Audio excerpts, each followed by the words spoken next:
Hey everyone, how you doing? This is Amon Green, Green Bay Packers all-time leading rusher, and you're watching Packers Total Access Live, your daily source for Packer content. Go Pack, go!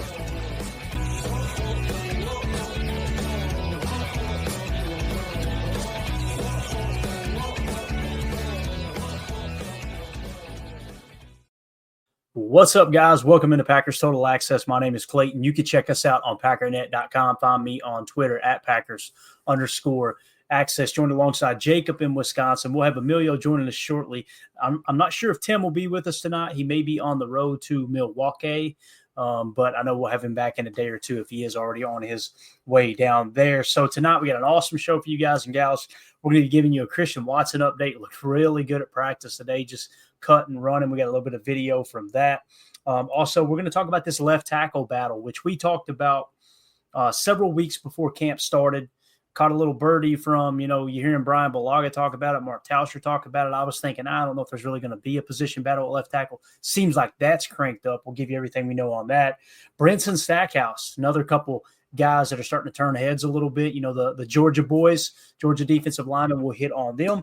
And then we'll just run through everything in kind of chronological order from the seventh day of practice out there at training camp, where it was another hot one, it sounded like. But before we do that, if you guys would, let's get that YouTube stuff out of the way. Please hit like. Please hit subscribe. If this is your first time tuning into PTA, welcome. We appreciate you making us a part of your evening. We're not experts here. We're not insiders. We're not media members. We're just fans like you in here talking Packers on the daily. We'll be bringing you pregame shows, postgame shows, film breakdown, basically daily content. And we love to do our content live. So it's just kind of, hey, you're hanging out at the bar, having a daddy soda or a Diet Coke, whatever it is you prefer, talking ball with the boys, as opposed to let me edit this video so I sound absolutely perfect. So, again, just hit that subscribe button. We appreciate y'all making us part of your evening. We got King Tron in the house, been a member here on YouTube for 7 months. He's keeping the lights on with that membership. Appreciate you, buddy. I've missed y'all, and always like and sub. Go Pack, go. Thank you so much, Tron. We appreciate that. Jacob, how you doing, man? You ready to talk some ball tonight? I'm very ready to talk some ball, Clayton. I have maybe a couple things. I don't know how you want to get started or if we have some time towards the end or whatever, but I watched a couple interviews today and learned a few stats from them, and I just thought there was some very interesting tea to spill, if you will. Okay, cool. Why don't let me forget, okay? And at the end, let's run through those, okay? And if for some reason it makes sense for you to hit on that at any specific segment, just fire away there, okay? But let's dive into this, man. Christian Watson conversation. Really excited about this. I don't know. Did you see this video? This came out from Sleeper Packers account. Really, really cool account. I don't know who's running that over there on X. They're doing a phenomenal job, though, man, giving us great content, great coverage from training camp. Did you see this video on Christian Watson, Jacob, by chance? I did not. Nope. All right, let's hit it here. I'm going to try to mute it real quick if I can. And you guys let me know in the chat, is that choppy or not?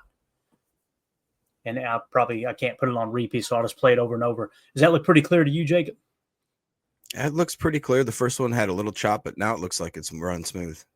Look at our boy, man. Does he not look good? Does he not look smooth here? Right? That's crazy. Yeah. So really, really excited to see him continue. I would not expect him to be making moves like that. Yeah, definitely.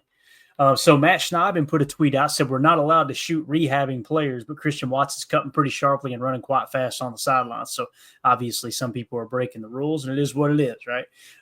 But really cool that Matt Schneiden put that tweet out. I've seen a couple other people comment on it that were at practice today. They seem to be really, really impressed with the progress that Christian Watson's making. I also seen this tweet from Dave Schroeder. I hope I'm saying that name right. Christian Watson hit 22 miles per hour running sprints in his rehab.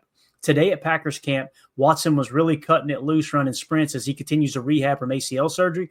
Asked him how fast the GPS tracker said he was running, 22 miles per hour. He says his career best is 23. So he's closing in on his top speed when he's fully up. If you're running 22 miles per hour, Jacob, bro, you're pushing that thing to the limit. Now, it's the cutting ability, obviously straight line. That's a little bit different than cutting, which we've seen on that video. To me, you look like he's probably 50, maybe 65% pace there on that cut. But what do you think about Christian so far, man? Do you think we see him before November 1st, or do you think it's going to be after November, man?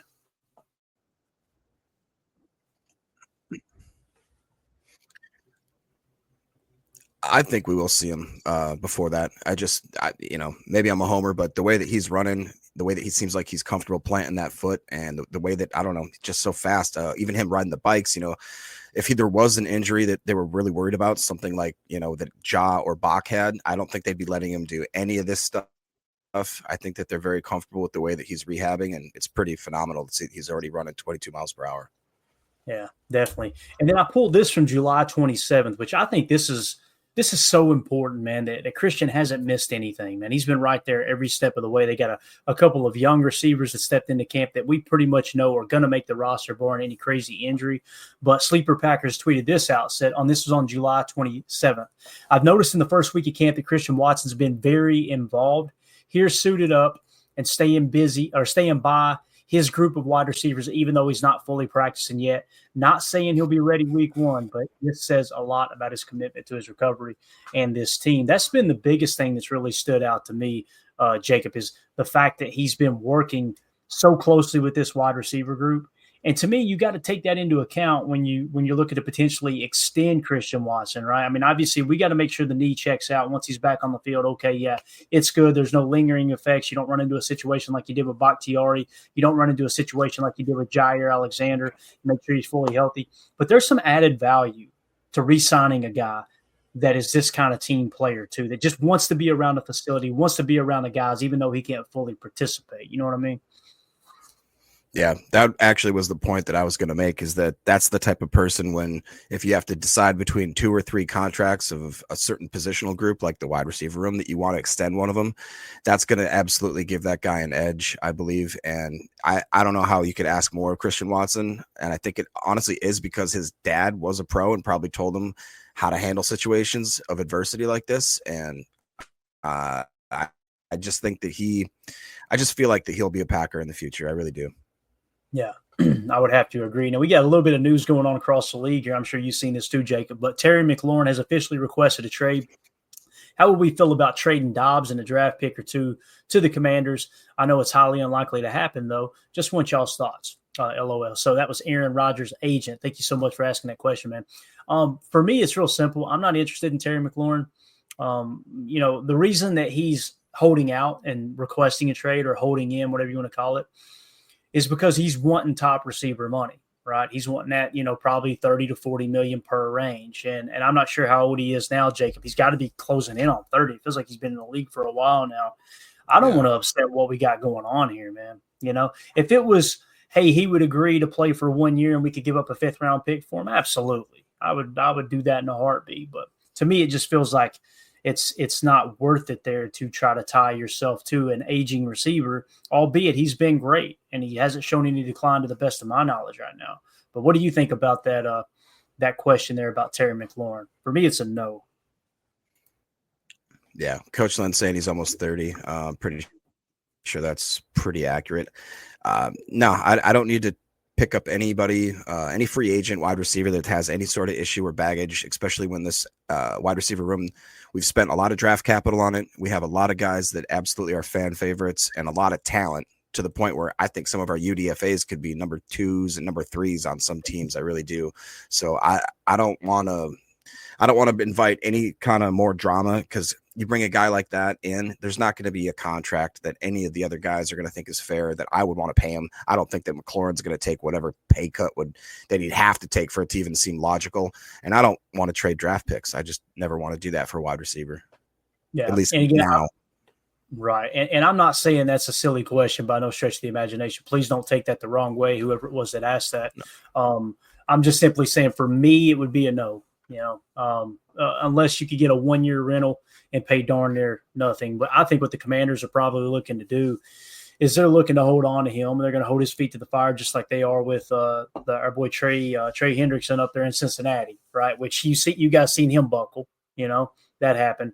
He's in camp now. He put up that big dramatic Instagram post like he's back in Florida now. All of a sudden he's back back in camp holding in. So I think he's about to cave in and just show up and play ball, I believe. So, all right, man. Anything else on Christian Watson, Jacob? Anything at all on the receivers? Anything like that? No, but I am just honestly really proud of how well he has taken this adversity and turned it into like a teaching moment. And for him, I think that honestly, the way he's handled himself is catapulting him to the top of guys that we probably need to re-sign. Yeah, definitely. I agree with that, man. All right, let's move it along. We have a little camp battle going on. Jacob, we got a battle at left tackle. And, man, you guys know how I feel about position battles, competition. It drove me absolutely insane that it was just like we refused to bring in centers to compete with Josh Myers. It's just like, no, he's the starting center. He's the starting center. And now we find out that Elgton Jenkins was telling the coaching staff last year, hey, let me play center. Let me play center so we can get this thing straightened out, right? And that's a bad look. If Elgton Jenkins thought that, other people on that offense thought the same thing, even though I think Josh Myers was a good teammate. Now, Elgton is now moved to center, right? And we haven't been able to see this battle for left tackle yet early in camp. Reason being is because Elgton's been out, and you had Jordan Morgan having to play right guard while Sean Ryan filled in, obviously at center. So now that Sean Ryan is back to right guard, we have Elgton Jenkins in the center position. So now Jordan Morgan's a little more freed up to compete with Rasheed Walker at the left tackle position. So we just combed through a bunch of tweets, combed through a bunch of news to try to get some information on this left tackle battle here. So let's just dive into it. Jordan Morgan's role and background. Morgan, a first-round pick, has spent more time at guard than tackle so far, not due to performance issues, but because of injuries to other linemen creating openings at interior positions. His natural position is left tackle, where he played 2,392 of 2,404 college snaps at Arizona per PFF data. Morgan feels more comfortable at left tackle due to his extensive experience there. Key strengths include athleticism and ability to redirect pass rushers in space, which could set him apart in the competition. So the thing that sticks out to me, Jacob, is when you look at Rasheed Walker at left tackle, right? And what does he do well? He's a great pass blocker. Not so good in the run blocking category, right? Well, Jordan Morgan hasn't been on the field enough because of his injury he faced his rookie year to really see, is he going to be an upgrade over Rasheed Walker? So what I'm simply saying is, I'm not saying Jordan Morgan needs to start over Rasheed Walker. What I don't understand are the people who are anti a camp battle at left tackle. Why not see who's the better left tackle? It's only going to make Rasheed Walker raise his game up, and it's also going to give Jordan Morgan a little bit of experience of what it's like to be thrown into the fire, as opposed to, hey, you're going to be rotating at right guard all year with Sean Ryan like they did before he got hurt and before Jordan Morgan got hurt. So I love this idea of, hey, let's throw him right into that camp battle and try to get the best out of both of those players. How do you see that, man? Yeah, I think that's fair. I mean, obviously, if I would have had my way, I would have had Morgan coming in as a first-round pick and just absolutely blowing the socks off everybody, getting an immediate role. But I believe it was like Weston Hodquist on one of his latest podcasts was saying, on a lot of teams, if you spent that kind of draft capital, like on the first and second round with Belton, that they would have to plug them in right away. And what a luxury it is, the fact that the Packers have the option to get a guy like Walker to maybe play, even a guy like Ryan to maybe play. And then they can ease them in, and they actually can kind of flirt with the idea of, we can still extend Walker if we absolutely have to, if Morgan's just, not up to snuff. And the same thing at the guard position. We have multiple options there where we can decide, hey, is this guy worth extending and giving a contract, or do we have enough homegrown talent where we don't even have to worry about it, and we can actually skip the offensive line as a necessity going into next year's draft because we've been so good at it. So I think it's a great problem to have.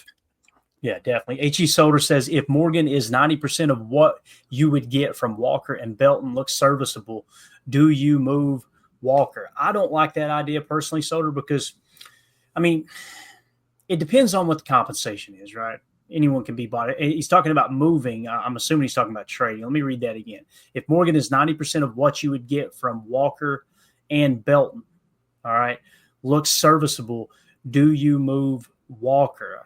If you're talking about moving Walker to another position, every offensive lineman that's come through Green Bay has got to be prepared to play multiple positions. I mean, they probably cross-train offensive linemen more than any other team in the league. How many times have we, laughed about, how, well, they draft a tackle, he'll be playing guard, right? We've seen that over and over and over again. Now, if you're talking about trade, that's what he's saying. So he's saying trade, would you move him? It depends on the compensation.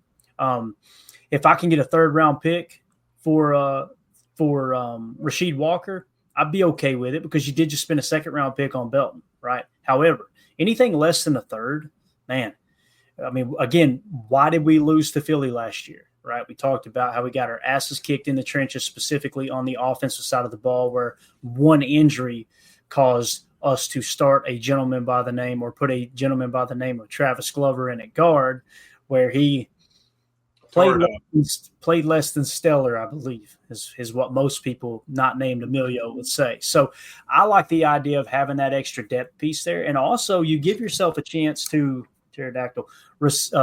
potentially re-sign Rasheed Walker if he goes on and has a great year. If you get to week 6 or 7, Rasheed Walker has fought Jordan Morgan off at left tackle, right? And he's just absolutely dominant. His run blocking took a step forward. Who's to say we don't re-sign him and plan on moving on from Elton Jenkins since we didn't have to extend him? So that's kind of how I see it, Solder. Anybody can be bought, right? In a trade, if the compensation is good enough, absolutely. Especially last year of the contract, you don't plan on re-signing them. But, man, I just don't want to put ourselves in a similar situation like we were in the playoffs where obviously one injury and we're just in absolute turmoil. Although Emilio will probably disagree. How do you feel, though, Emilio, about that whole situation? Yeah, I mean, it was a tough situation to put him in, but I think that he can still excel. We just need to give him a better shot rather than the 13 snaps prior to throwing him in there. So that's a fair point. Yeah, and he's ready. You know, he knew that he kind of messed up. He wants to show and kind of prove his point and prove his worth to the team. He doesn't want to, leave that bad taste in the mouth. I love that. You got to keep grinding. You can't go back. I mean, he can't take those snaps back. So just keep moving forward and keep digging at it. Yeah, to your point there, Emilio, William Herman in the chat says, imagine getting your first real playoff reps, having to block Jalen Carter, Jordan Davis, and Milton Williams in a road playoff game. And that's such a great point. And by the way, it's NFL season when you start getting all these spams from watch NFL season live. We made it, baby. It's football season. It's football time now. Yeah, Golden Grams in the chat says Walker will command $20 million in free agency. I agree with that.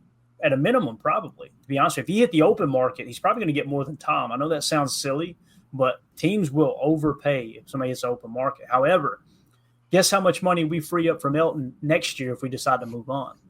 Over $20 million. So that money's there. It's sitting there next year. If Rasheed Walker balls out and you decide, all right, we're going to replace Elton with him, let's go draft a center or potentially kick Tom to center. Who knows what could happen there? I don't know how you feel about that, though, Jacob. What do you think? Is there a scenario where you could see Rasheed Walker getting extended, or you think he's just walking in free agency now? Yeah, as much as I wish that he wouldn't walk, I do think that the Walker is going to end up walking, and the money's too good. And I think that, not that he's not a team player or anything like that. That's not what I'm saying. But, I mean, the difference of, I think there honestly could be a drastic difference for, like you said, a team that's desperate, that looks at what he is as a pass protector and just says, I'm willing to give him a certain bag, especially if it fits an offense that they're a more pass heavy offense. It just seems to me more logically that he's going to end up going somewhere. Yeah. Let's get some quotes here coming out from offensive coordinators, different positions, offensive line coach, the whole 9 yards. So offensive coordinator Adam Stenavich on Jordan Morgan, quote, I like what I'm seeing from Jordan, and he's competing at the tackle spot and the guard spot, and he's looking pretty solid. Stenavich also said, again, I'm really excited from what he's shown on tape from both positions, guard and tackle. Offensive line coach Luke Butkus from OTAs said just how athletic he is, how easy he moves, and how smooth it looks. I was just talking to Coach Gordon, and sometimes it looks like he's not straining or playing hard. I think it's just natural. It's easy for him to just move, to gain ground, to just skim the blades of the grass. It's effortless. So it's obvious that's what they've seen in him as his superpower, is that agility as a tackle. Factors limiting Morgan's tackle reps, however, you guys just keep swatting that spam down for me if you don't care. Try not to block a normal person, though, like I did that night. Injuries along the offensive line, such as Elton Jenkins' absence, moving Sean Ryan to center and opening right guard for Morgan, and Aaron Banks being out, leading to Morgan to fill in at left guard during Tuesday's practice. As the unit regains health, Stenavich expects to increase Morgan's reps at tackle to foster competition on the left side.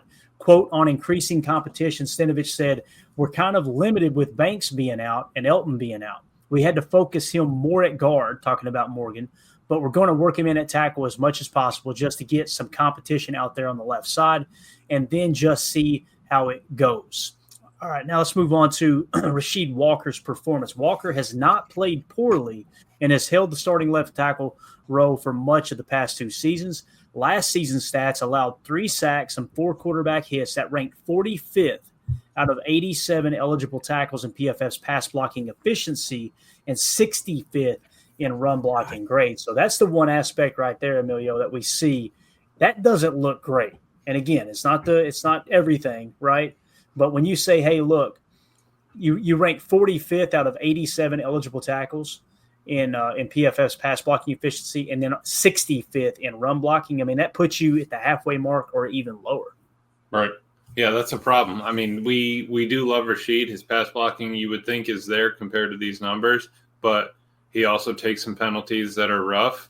And thinking on the, him walking or not, wouldn't it be, if he does go in free agency, wouldn't we be getting a third for him?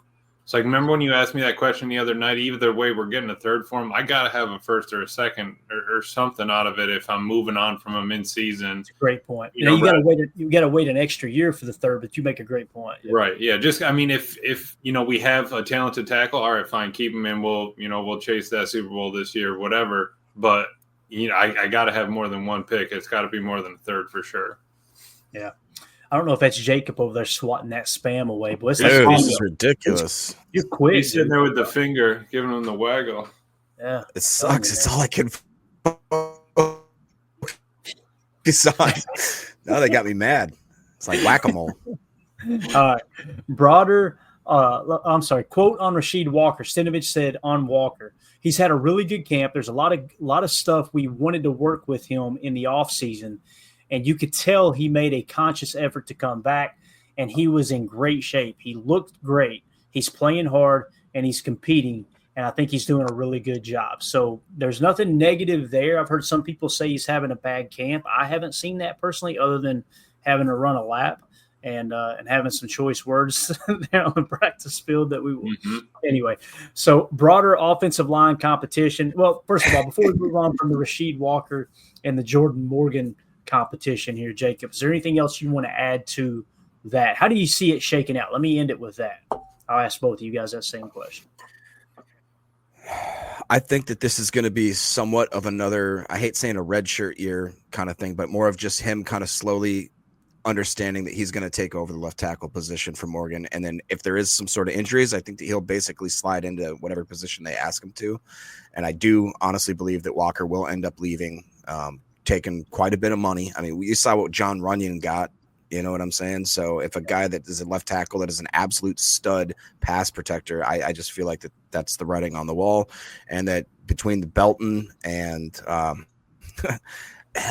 even Glover, between Belton, Glover, Morgan, John Williams, if there's another one in there somewhere, that could pop up and all of a sudden impress us, then, I just think that we're going to let him go. It just is going to happen. Gotcha. All right. Emilio, how do you think it's going to shake out at left tackle before we move on to just a little bit more offensive line talk? Yeah. Just when they approached last year where they had Sean Ryan and Morgan rotating before the injury, I don't know if they might do that to Rasheed, if they really want Walker to try to, or if they really want Morgan to try to chase that spot, they really might rotate that. But I don't know if that's going to be, Matt's forte. I think he would still probably rather, keep Walker there, rotate Morgan and Ryan and kind of keep those two moving. But we just need 5 on there that are going to build the wall in front of Jay Love. That's all I really care about. If it is Walker, if it's Morgan, who cares? We need to protect that man, protect Josh Jacobs. Got it. All right. So broader offensive line competition as we round this out and move on to the next segment. No positions are locked in, including Sean Ryan at right guard. The Packers are embracing competition to identify their best starting 5, believing it will elevate everyone's performance. They're open to rotating 6 or 7 players during games if the competition extends into the regular season, prioritizing getting the best performers on the field. I know a lot of people don't like that. They're talking about you got to build chemistry, you got to get into a groove, this and that. I think there's something to be said for these heavy rotations. Like on defense, one of the reasons, in my opinion, that Brenton Cox Jr.'s pressure rate was so high was he wasn't eating up a whole lot of snaps. Like he's constantly fresh coming off the bench, right? The same thing can be said for the offensive line. You know what I mean? Like I know people didn't like the Jordan Morgan, Sean Ryan rotation, but think about that. If you're a defensive tackle, you're playing 3-tech and you have to go up against that guy and you're getting dog ass tired. Now all of a sudden you look up and there's a dude, his jersey's not even sweaty. And you're like, all right, let me start trying to wear this guy down now, right? Like I think that's a real thing. I do. So United Bates.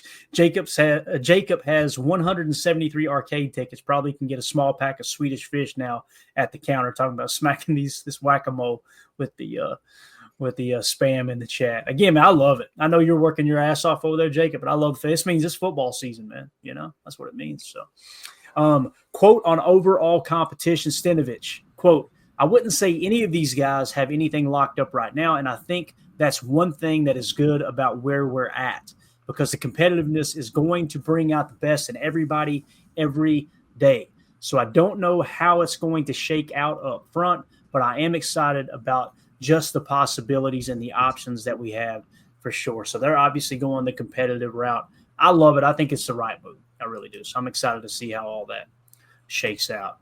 All right, let's move it along now. Next topic, the Georgia connection. All right. These two knuckleheads right here seem to be getting a little bit of attention, right? Warren Brinson and Nazir Stackhouse. So I thought let's throw a little bit of something together for everybody here, just kind of get you reacquainted with who they are. And I want to get your all's take. Do you think there's a chance? Let's start it with this before I dive into the information. I'll start with you, Jacob. Do you think there's a chance that both of these guys make the roster? Do you think they both make the 53-man roster? What's the chance that both Warren Brinson and Nazir Stackhouse make the 53-man roster? Oh, boy. I'd love them to both make it. I don't know necessarily how that'd work. Wouldn't that mean we'd have to lose either Brooks or Wooden, most likely?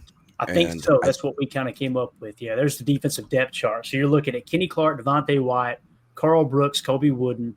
Then it would be Warren Brinson and Nazir Stackhouse, in my opinion. So if you're going to carry them all, it'd be 6 unless we break camp with 5. In that case, you're right. It would come down to Carl Brooks or Kobe Wooden, one of those two getting cut.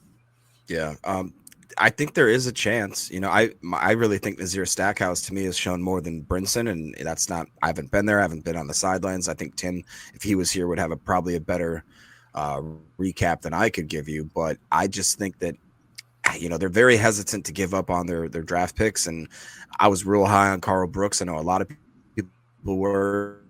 We've had Colby Wooden show up in certain situations. I'm pretty sure that both of them have blocked kicks in certain, you know, game time situations. So while I'm not ready to see them go, I think honestly I'd have to give them more of the type of like grace that I give like third years, you know, and second year guys. Like I'm just here rooting for LVN. I should still be rooting, you know, for Brooks and Wooden. So I think it's more likely that not both of them, but I could see it.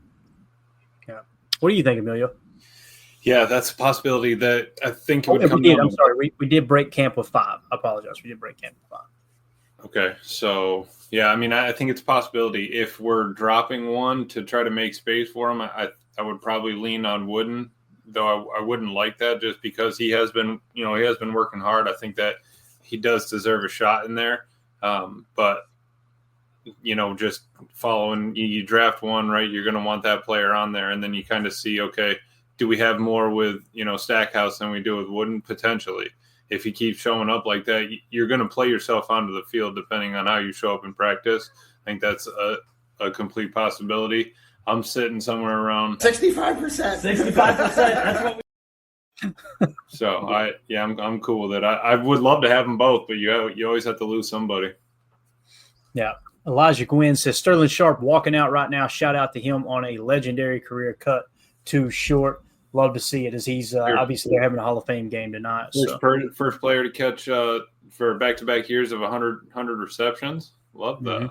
See, kind of bigger body receiver too. He was the the TO before TO, if you will, right? That kind of build.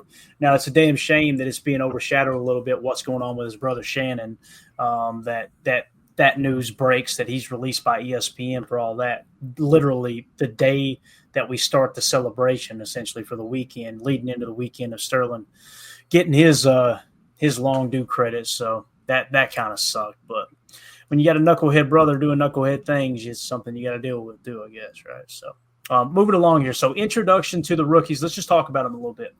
A pair of Georgia rookies, Warren Brinson and Nazir Stackhouse, are making an impact on the defensive line. Player backgrounds. Warren Brinson was a 6th-round pick from Georgia, right? Look at these PFF grades, guys. So starting in 2020, 44.5. He jumps to a 67.7, then a 72.3, 79.1, and then a 73.9. Notice that 79.1. That's that range that we were talking about, where going into his final year in college, he was considered a first-round talent, right? Nazir Stackhouse. Right. And then you've seen him sink out of sight as the year went along. Now, in 2024, finishing with a 73.9, that ain't that bad. That ain't a bad grade at all. So there is his PFF grade. AFAM's mom in the chat says, Spammer's more consistent than my probation officer. Unbelievable, man. All right. Let's look at Nazir Stackhouse. Now, this one kind of surprised me. I'm sorry, Warren Brinson. I got him mixed up with Stackhouse. Warren Brinson was not the one that was projected as a first-round pick, okay, the year before. I apologize there. So we talked about his PFF grades. Nazir Stackhouse was the guy who was projected as a first-round talent going into the final year of his college career, okay?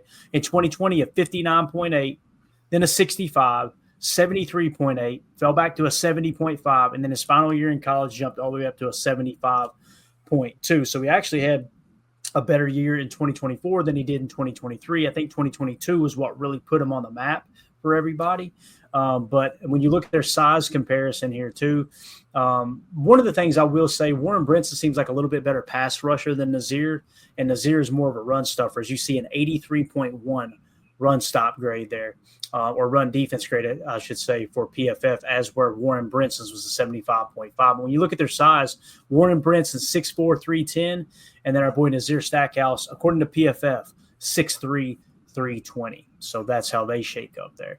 Obviously, they got a shared history here. They were roommates as freshmen at Georgia, played their entire college careers together with the Bulldogs, and are now lining up next to each other on the defensive line, obviously running with some of the backups there in camp. Current roles and performance, both are getting work on the reserve defensive line units. They have stood out, especially against the run, by clogging middle or penetrating the backfield to disrupt plays. I know we've seen several tweets come out of camp that both Warren Brinson and Nazir Stackhouse have been pretty damn good against the run at camp. Brinson's shown flashes in the pass rush ability as well. Stackhouse is working on the pass rush after primarily focusing on run defense in college, playing that true nose tackle position. I'll just pause right there. Anything you guys have gleaned from it after seeing the PFF grades? We'll start with you, Jacob. What are you thinking? Anything else changed there in terms of your mindset? Yeah, I mean, honestly, I didn't realize that both of them graded out as well as they did. I don't know if I maybe missed it or if it just didn't register with me the way, especially Brinson. That was very impressive to see. You know, we love progression. That's kind of my big thing. And same thing with Nazir. I really honestly think that there could be a chance that both of these guys could that's the thing right here. I was just going to say, I don't feel like that any one of them is going to pass waivers. I was just going to say that. Thank you, Doc. Yeah. As Holmes MD once said, Green Bay would be insane to let these guys go. Neither would pass waivers. I kind of feel like you got a better chance of Kobe Wooden clearing waivers than you would those two rooks. You know, what do you think? Words out of my mouth, Clay. I really do. It's nothing against Wooden. Yeah. I just think that's your better option at this point. If you have these two guys and they're showing out that much, you're going to get. You're hearing about them in the news. People are talking about them. They're going to want their hands on him. If you've already had Wooden, he's gone through potentially. Yeah, he gets snagged. But that's another thing where you could go and say, hey, Matt Orzech, we might need you to take go kick rocks for a day or two. We'll bring you back here. But, we just need to get this one last dude on our 53 when we make those cut downs. And making the roster, I think that's a possibility with TJ Slaton kind of sliding out of there. We don't quite have that sort of body style. So I think that him that being his forte, I think that's something that we could look into bringing him back. Yeah, for sure. H.E. Soder says big men are scarce commodity. As Ted Thompson said, the good Lord made very few of those big guys, right? Like they're not just falling off trees. So very, very good point there. So Coach Lynn said, I'd rather let Zane Anderson go and keep both with Brooks and Wooden. I'll say this, Coach, the safety room's in a lot better position, I think, than interior defensive tackle, So I think that's a very solid point there. And then, of course, Deadfish says Wooden is not the same type of player, much smaller, 40 to 50 pounds. Here's what's crazy, Deadfish. You go back and watch the tape last year, you see Carl Brooks and Wooden playing a lot of one-tech in that nickel 4-2-5, which is the nose. Surprised the heck out of me. So it's like, now Wooden obviously hasn't been as healthy as Carl Brooks, if my memory serves me correctly. But whether he's undersized or not, they're putting him in at the one-tech. So it's more about in terms of deployment as it is body build, body size. That's the way I see it anyway. I could be wrong, but all right. So Nazir Stackhouse's quote on adjustment: I got to be prepared in those moments. Stackhouse said of the adjustment, when we're doing 2 minute, like I can't just be lackadaisical on the sideline. I have to always be expecting coach to call my name, because they're not just asking me to stop the run here. They're asking me to stop the run and do a little bit more on the defense. So I love that he's identified that, like, hey, look, at any point they can need me in there on that nickel set, right? So that's very, very important. Enjoyment of the reunion. The two players are enjoying sharing a huddle. Again, Brinson's quotes on partnership. It feels natural, honestly. Brinson said of playing alongside Stackhouse, I'm really happy that he came here. And then another quote, we push each other to be the best we possibly can be, but that's my brother. I never had a brother growing up, and then being roommates with Stackhouse was like having a brother. Now, it's really cool if you talk about pipelines in terms of recruiting players from high school to college. Like, specifically give you an example with UT being right down the road here, just about an hour away. It's a lot closer to Emilio. One of the pipelines they've got right now is a school called Baylor, right? Baylor School in Chattanooga, and you're starting to see more and more prospects churn out of there. Why are they doing that? Because you got guys that were potentially teammates, but they're still going back to the high school and giving back and helping work with the coaches and working out there and everything. You got this just ongoing camaraderie, as opposed to, let's pluck this guy from California and let's get this guy from New York. Let's throw them in alongside each other and expect them to play for one another right off the bat. There's something to be said for that. And you're actually seeing now, this is a really cool story. I talked about it briefly before, and we got confirmation through all the media. Pretty cool. I had this information 2 weeks before the media got it. But Peyton Manning has now officially enrolled Marshall Manning, his son, into Baylor. And people say, oh, they're coming back to Tennessee. Yeah, they were living in Colorado because, he's still involved with the Denver Broncos. So he brings his son all the way back across the country to go to Baylor. And now you're seeing Tennessee fans start to connect the dots and go, oh, it sounds like Marshall wants to be a volunteer. So that's going to be a really cool storyline. And he's got to go out and play. It don't matter who your dad is. If you can't play ball, you can't play ball. But that's just another example of, even at the college level, to keep that chemistry going and that camaraderie. Does that make sense, Jacob, how you want to kind of keep guys that are familiar with each other, familiar with programs, how they're coached up, and just kind of keep putting them in the same environment together? Yeah, 100%. I mean, it makes total sense to me. I actually, like I've talked about, when I was a sophomore in high school, Craig Urbeck went on to play for the Badgers and start, I think, for 3 seasons, if not 4, followed by his sophomore teammate, Eric Vanden Heuvel, went to Wisconsin. Both the guys were absolute studs there. Urbeck actually got drafted by the Bills and then ended his career with the Steelers. So, like, it makes sense. The guys that actually have played literally right next to each other or in the same line and the same lineup for years. It makes all the sense in the world that you want to keep them together. Yeah, definitely. Emilio, you got anything else on this, man? Georgia connection down here with these guys? Love that brotherhood, man. And it's not just those two. You add in Quay, we had Eric Stokes. We've kind of gone to that well. We've talked about Goody going to the well before. But it's kind of the mentality, that drive of, with the G on your head down there, you got the same one up there, different colors. Let's still have that family mentality. Let's still build. Let's still chase after the natties. And then Super Bowls now. I think that's what it's all about. And that brotherhood you make in, camp, rooming together, all of that, there's, you're not breaking that. So those two have their, have each other's backs for sure. Yeah. Like, Emilio, I got some live news to report. What you got, man? The Lions, on their opening kickoff, fumbled it, and now it is the Chargers' ball inside the red zone nearly. That's it. We got the North this year, boys. It's over. It's over. Love it. Thank you for that breaking news there, Jacob. We officially have football, boys, in 2026. 25, sorry. I'm getting ahead of myself. Looks like his knee may be down. Could be down. They're going to review it.